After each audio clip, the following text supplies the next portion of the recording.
Hi hello నమస్తే నేను మీ Sirikonda Lakshminarayana director of the Ramaiah comedy coaching centre. Welcome to Suman TV.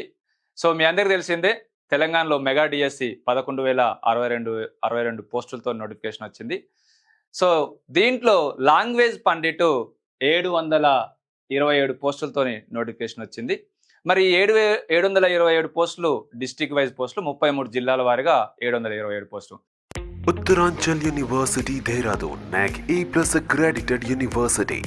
మరి లాంగ్వేజ్ పండిట్ అంటే ఏంది? ఈ లాంగ్వేజ్ పండిట్లో ఏ లాంగ్వేజెస్ ఉంటాయి?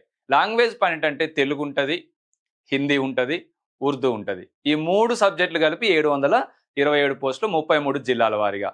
మరి ఈ లాంగ్వేజ్ పండిట్ రాయాలంటే క్వాలిఫికేషన్స్ ఏంది, వాటి సిలబస్ ఏముంటుందో ఇప్పుడు మనం ఒకసారి చూద్దాం. ఓకే, సో ఈ లాంగ్వేజ్ పండిట్ 727 పోస్టులకు సో తెలుగు అయినా, హిందీ అయినా, ఉర్దూ అయినా ఎవరైనా కూడా ఇక్కడ తెలుగు అయితే తెలుగు పండిట్ చేయాలి, హిందీ అయితే హెచ్పిటి హిందీ పండిట్ చేయాలి. సో ఇది క్వాలిఫికేషన్స్. సో దీనితో పాటు తెలుగు అయితే తెలుగు పండిట్, హిందీ అయితే హిందీ పండిట్తో పాటు సపోజ్ డిగ్రీలో తెలుగు అయితే 3 సంవత్సరాలు తెలుగు ఆప్షన్స్ సబ్జెక్ట్ ఉండాలి. దాంతోపాటు బీఈలో తెలుగు మెథడ్ ఉండాలి. సేమ్ హిందీ కూడా అంతే, 3 years Hindi subject optional subject ఉండాలి అండ్ బీఈలో హిందీ మెథడ్ ఉంటే సరిపోద్ది. దానితో పాటు బీఈలో తెలుగు అయితే తెలుగు మెథడ్ ఉండాలి అండ్ పీజీ తెలుగు చేసినట్టయితే మీరు they are eligible for LPT సబ్జెక్ట్కి ఎలిజిబుల్. సేమ్ హిందీ ఆల్సో బీఈలో హిందీ మెథడ్ ఉండి ఎంఏ హిందీ చేసినట్టయితే మీరు హిందీ పండిట్కి కూడా ఎలిజిబులే. సో ఇది లాంగ్వేజ్ పండిట్. తెలుగు అయితే సపోజ్ తెలుగు అయితే టీపీటీగా అయినా చేయొచ్చు, బీఈలో తెలుగు మెథడ్ ఉండి డిగ్రీలో 3 years ఆప్షనల్ సబ్జెక్ట్ అయినా తెలుగు ఉండొచ్చు. థర్డ్ ఆప్షన్ బీఈలో తెలుగు మెథడ్ ఉండి పీజీ తెలుగు చేసినట్టయితే మీరు లాంగ్వేజ్ పండిట్ రాసుకోవచ్చు. సేమ్ అదే విధంగా తెలుగు ఎట్లయితే చెప్పానో హిందీ కూడా అంతే. డిగ్రీలో 3 years హిందీ ఆప్షనల్ సబ్జెక్ట్ అయినా ఉండొచ్చు అండ్ బీఈలో హిందీ మెథడ్ అయినా ఉండొచ్చు, లేకపోతే డైరెక్ట్ హెచ్పిటి అయినా చేయొచ్చు, లేకపోతే బీఈలో హిందీ మెథడ్ ఉండి పీజీ హిందీ చేసినా కూడా మీరు eligible for language Pandit. Same అదే విధంగా ఉర్దూ ఆల్సో. ఓకే, అవి క్వాలిఫికేషన్స్. మరి ఇది దీనికి కూడా టెట్ పేపర్ 2 క్వాలిఫై కావాలి. నేను ఇందాక చెప్పాను అంటే TET paper 2 language pandit either maths and science or social ఏదో ఒకటి క్వాలిఫై కావచ్చు. లాంగ్వేజ్ వాళ్ళు either maths and science or social. అదే maths and science school of study maths, school of study bio science, school of study physical science వాళ్ళే రాస్తారు maths and science. Social అయితే paper 2 social school of study social వాళ్ళు రాస్తారు. But language వాళ్ళు మాత్రం either maths and science or social ఏ ఒక్క TET qualify అయినా కూడా they are eligible for language pandit. So అందుకనే టెట్ 20% ఉంటుంది కాబట్టి అంటే 20 మార్కులకు టెట్టే ఉంటుంది. సో అందుకనే ఇది లాంగ్వేజ్ పండిట్ ఏ సబ్జెక్ట్ అయినా కూడా 80 మార్క్స్ ఉంటుంది, 160 బిట్స్ ఉంటాయి.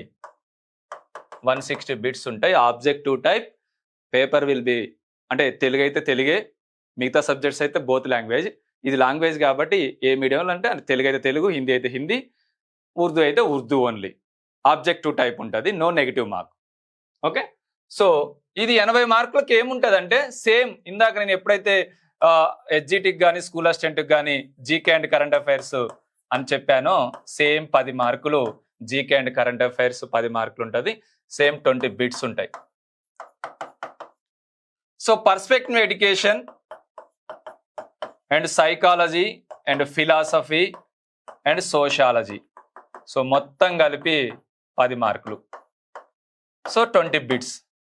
So next content and method. School అసిస్టెంట్లకి మనం కంటెంట్ అండ్ మెథడ్ అని ఎట్లా మనం అనుకున్నామో ఇదే విధంగా లాంగ్వేజ్ పండిట్కి కూడా content and method 44 marks and methodology 16 marks. So మొత్తం 80 మార్క్స్.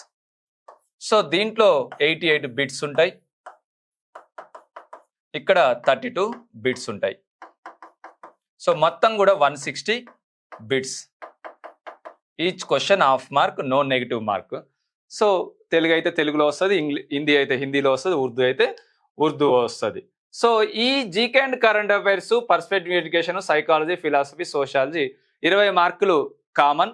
సో ఈ కంటెంట్ అనేది మనకు తెలుగు అయితే తెలుగు కంటెంట్, తెలుగు మెథడ్.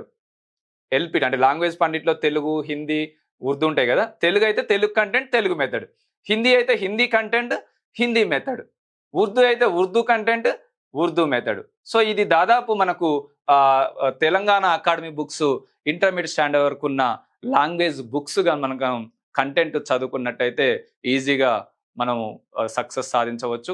అదేవిధంగా మనకు ప్రిస్క్రైబ్డ్ సిలబస్ నోటిఫికేషన్లో ఇస్తాడు. ఆ సిలబస్ను కూడా మనం ఒకసారి చూసుకొని దానికి అనుగుణంగా చదువుకోవాలి.